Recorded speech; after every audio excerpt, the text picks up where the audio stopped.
Hey y'all, I'm the head librarian, my name is Mr. Mall, and you're watching Library Matters.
We've got a great episode for you today. We're joined by our special guest, the wizarding hero himself, Harry Potter. We'll be rounding out our celebration of Black History Month by shining a spotlight on great American author Alex Haley. Then, it's back to the Youth Media Awards to find out who the 2023 winners and honorees are for the Stonewall Award, which is given each year to books that feature LGBTQ characters and themes. We'll watch a book trailer for one of the Stonewall honorees called Not He or She, I'm Me. And finally, we'll get to see the next episode of Legends called Come and Get It. But first, trivia.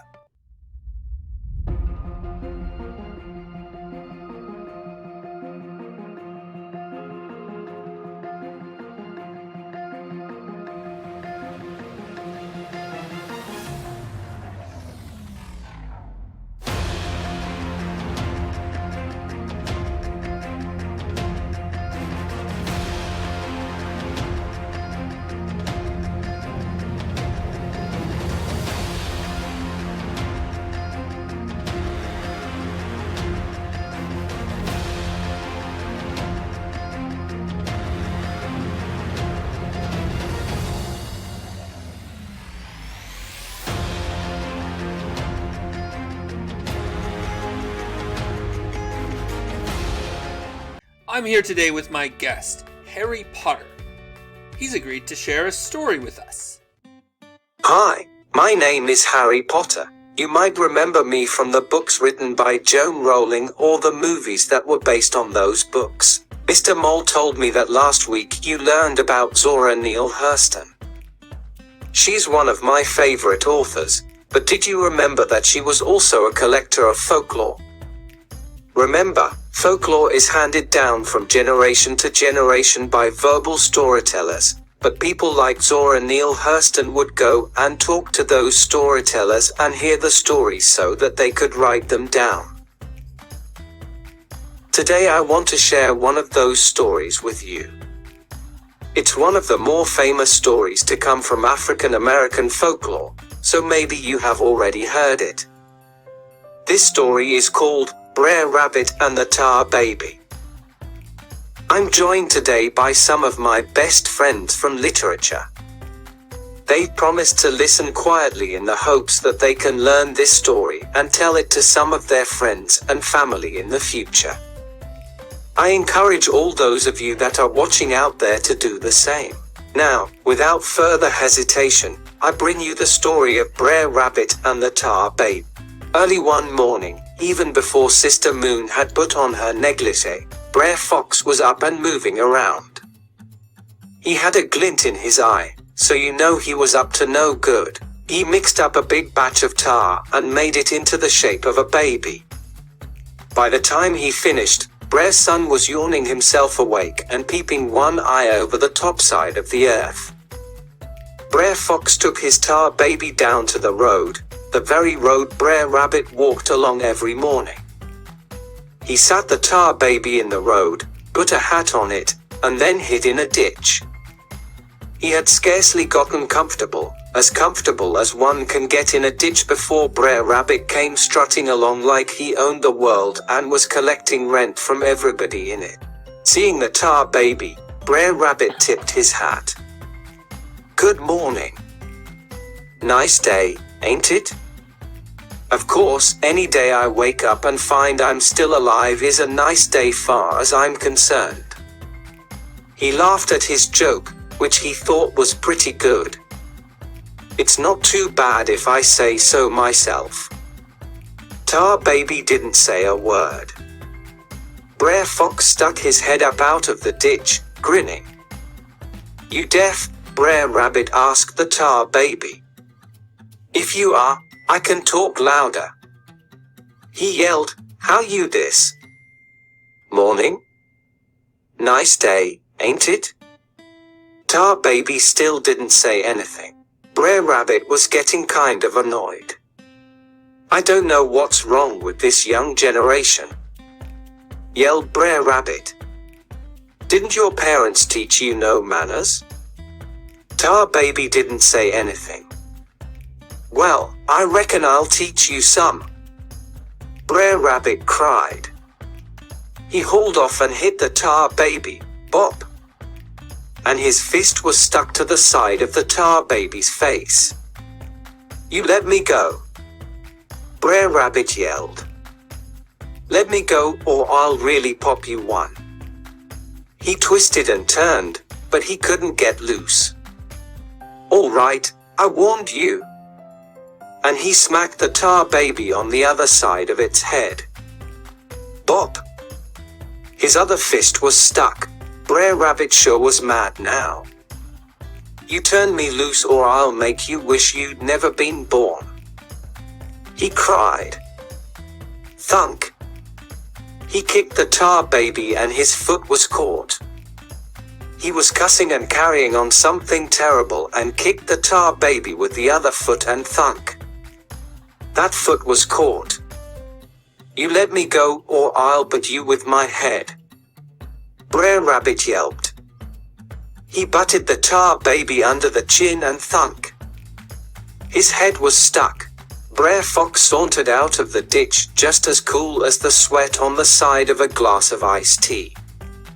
He looked at Brer Rabbit stuck to the Tar Baby and laughed until he was almost sick. "Well, I got you now," Brer Fox said when he was able to catch his breath. "You gloppy-eared pom-pom-tailed good for nothing. I guess you know who's having rabbit for dinner this night." Brer Rabbit would have turned around and looked at him if he could have unstuck his head. Didn't matter. He heard the drawl in Brer Fox's voice and knew he was in a world of trouble. "You ain't gonna be going around through the community raising commotion anymore," Brer Rabbit said Brer Fox. "And it's your own fault too. Didn't nobody tell you to be so friendly with the Tar Baby? You stuck yourself on that Tar Baby without so much as an invitation.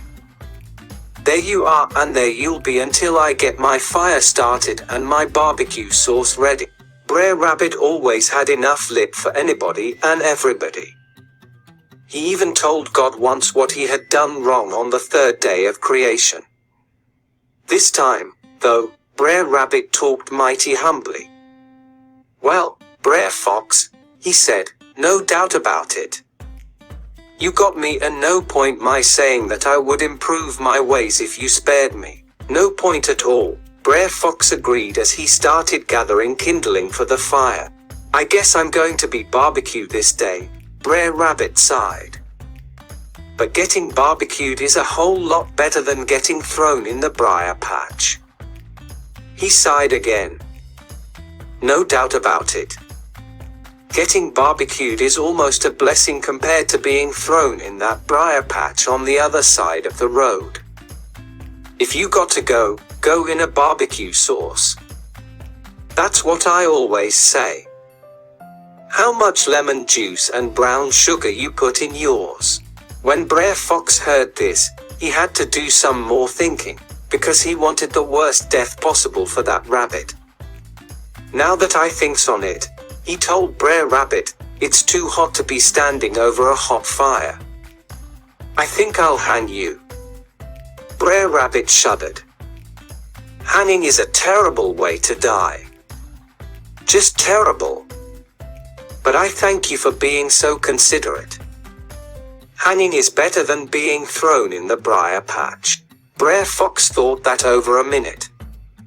Come to think of it, I can't hang you, 'cause I didn't bring my rope. I'll drown you in the creek over yonder. Brer Rabbit sniffed like he was going to cry. No, Brer Fox.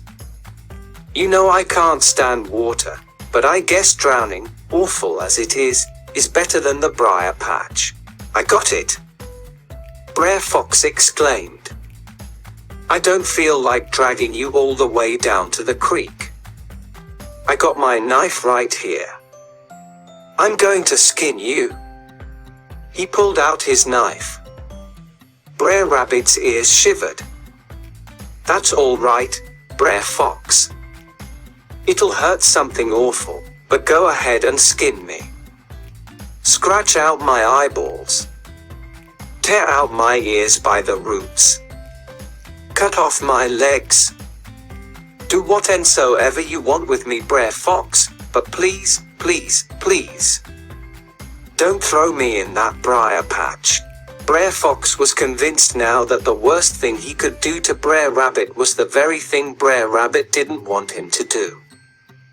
He snatched him off the tar baby and wound up his arm like he was trying to throw a fastball past Hankerin and chunked that rabbit across the road and smack dab in the middle of the briar patch. Brer Fox waited. He didn't hear a thing. He waited a little longer. Still no sound. And just about the time he decided he was rid of Brer Rabbit, just about the time a big grin started to spread across his face, he heard a little giggle. Ha ha ha ha ha. And the giggles broke into the loudest laughing you ever heard. Brer Fox looked up to see Brer Rabbit sitting on top of the hill on the other side of the briar patch. Brer Rabbit waved. I was born and raised in the briar patch, Brer Fox. Born and raised in the briar patch.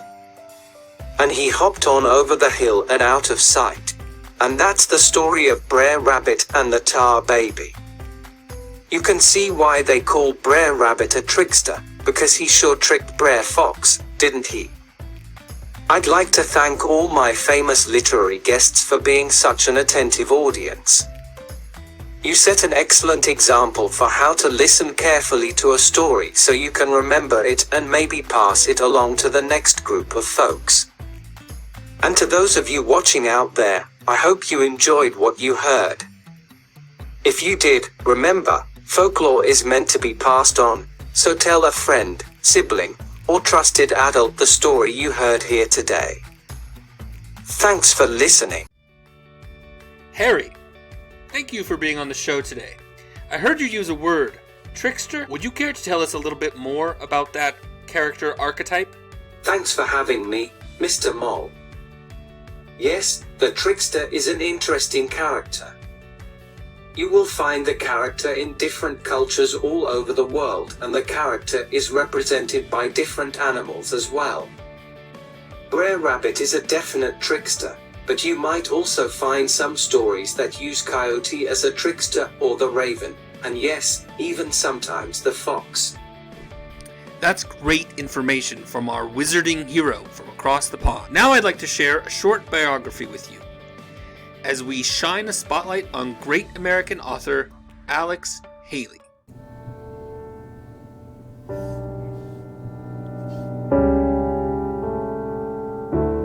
African American, Coast Guard veteran of 20 years, journalist, writer of multiple acclaimed nonfiction books and novels, Pulitzer Prize winner, great American author, Alex Haley.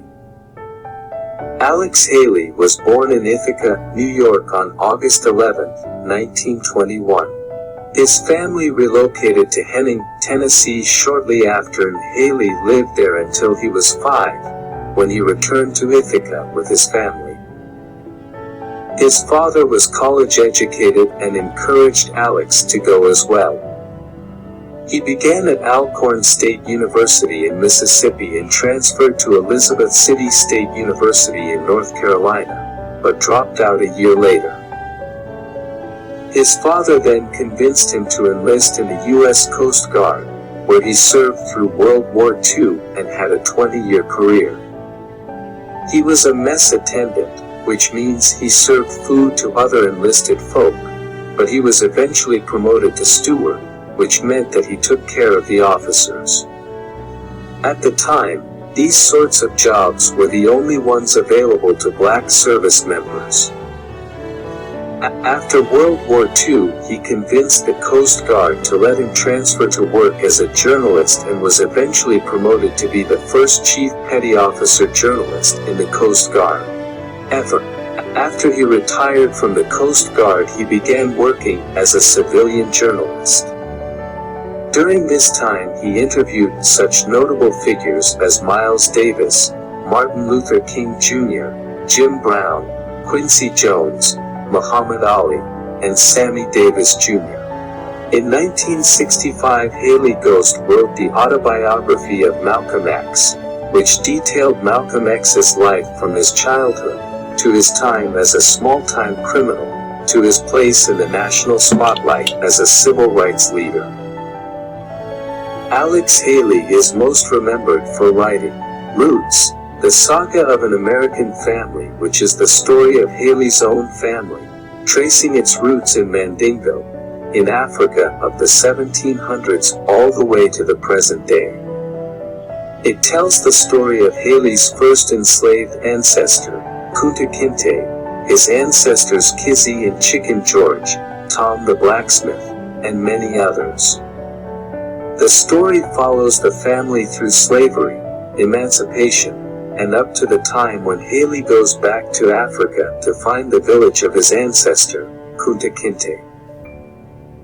There is some controversy around the journalism of the story, and many historians and scholars believe that Haley took liberties with his research, but it cannot be denied that the story has had tremendous impact on American culture. It was made into a television miniseries in 1977 starring LeVar Burton as Kunta Kinte, which was followed by a sequel called Roots, The Next Generations, a few years later. Roots was remade as a miniseries in 2016. Alex Haley died in 1992 at the age of 70. He is remembered as a great American author.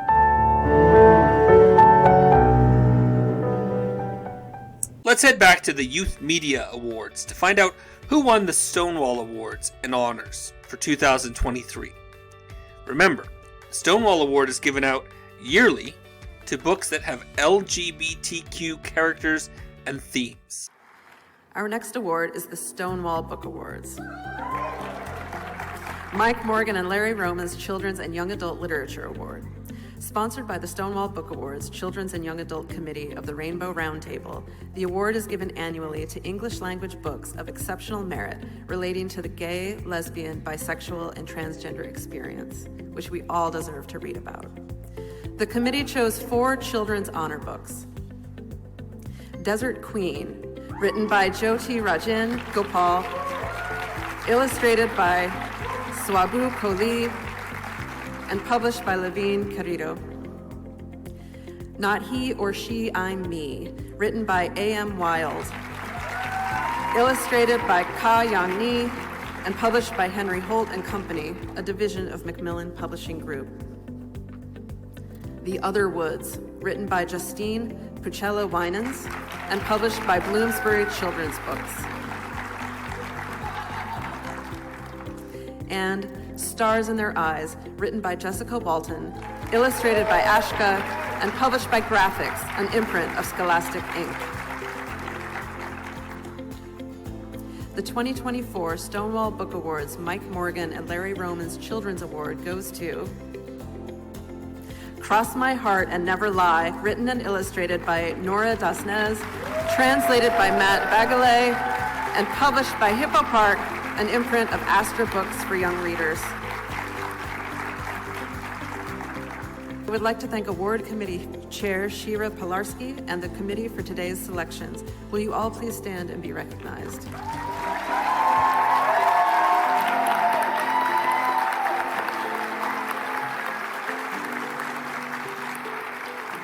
As always, remember to ask your librarian if you have any of these award-winning books in your school library. And remember that if you don't, you can always check the county library, where they usually have them. In the meantime, I'm happy to be able to share with you a book trailer for one of the Stonewall Honor books this year, Not He or She, I'm Me.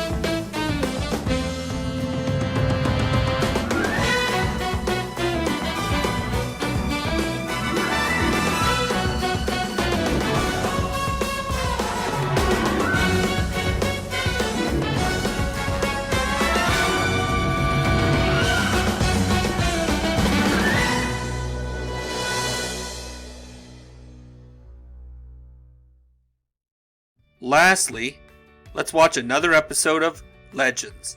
This one's called Come and Get It.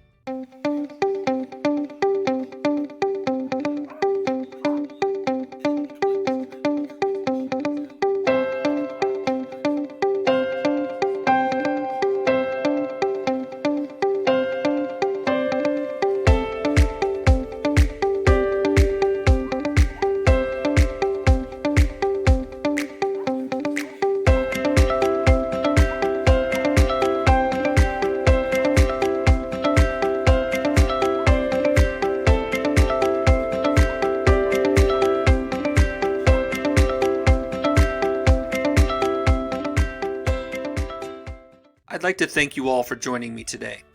Special thanks to our guest, Harry Potter. Today we listened to Harry tell us about the story of Brer Rabbit and the Tar Baby, and we learned a little bit about the trickster character. We shined a spotlight on Alex Haley, who is the author of the autobiography of Malcolm X, as well as the classic Roots, the Saga of an American Family. We learned who the Stonewall Award winners were for 2023, and we watched a book trailer for one of the honor books of that award, Not He or She, I'm Me. Finally, we caught up with another episode of Legends, called Come and Get It. I'd like to remind you to submit your jokes to your librarian, and maybe sometime soon your joke will be on an episode of Library Matters in our segment called The Joke's on You. In the meantime, remember to thank your librarian today and every day.